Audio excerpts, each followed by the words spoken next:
ప్రస్తుతం deepfake technology సమస్యగా మారుతున్న సంగతి తెలిసిందే. ప్రధాని నరేంద్ర మోదీ, విరాట్ కోహ్లీ, రష్మిక మందన సహా పలువురు సెలబ్రిటీలు ఈ డీఫేక్ బారిన పడ్డారు. ఆధునిక ఏఐ సాంకేతిక సాయంతో మనిషిని పోలినట్లుగా ఉండే ఆడియో వీడియోలు రూపొందించడమే ఈ డీఫేక్ టెక్నాలజీ. ప్రస్తుతం ప్రారంభ దశలోనే ఉన్న ఈ డీఫేక్ టెక్నాలజీ త్వరలోనే మరింత విస్తరించే అవకాశం ఉంది. ఇదే జరిగితే పెనుముప్పుగానే చూడాలి.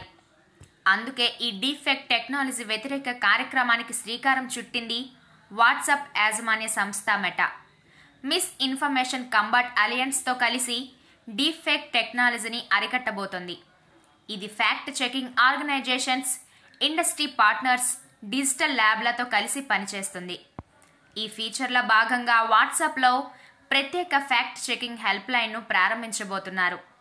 వచ్చే మార్చి నుంచి ఇది ప్రజలకు అందుబాటులోకి రానుంది.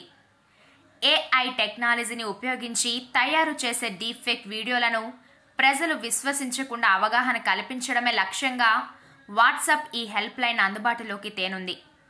హెల్ప్ లైన్ సర్వీస్ ఇంగ్లీష్లోనే కాకుండా హిందీ, తమిళం, తెలుగు భాషల్లో అందుబాటులో ఉంటుంది. దీని ద్వారా యూజర్లు డీఫేక్ వీడియో, ఆడియోలను ఫ్లాగ్ చేసి వాట్సాప్ చాట్ బాట్కు పంపించాలి. ఆ వీడియోలను ఎంసీఏ టీం విశ్లేషించి అది డీఫేక్ వీడియోనా కాదా అనే విషయాన్ని తేలుస్తుంది.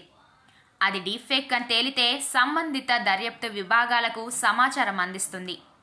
వాట్సాప్లో వచ్చే మెసేజ్లను 1కి 2 సార్లు విశ్లేషించుకోవాలని మెటా సూచిస్తుంది.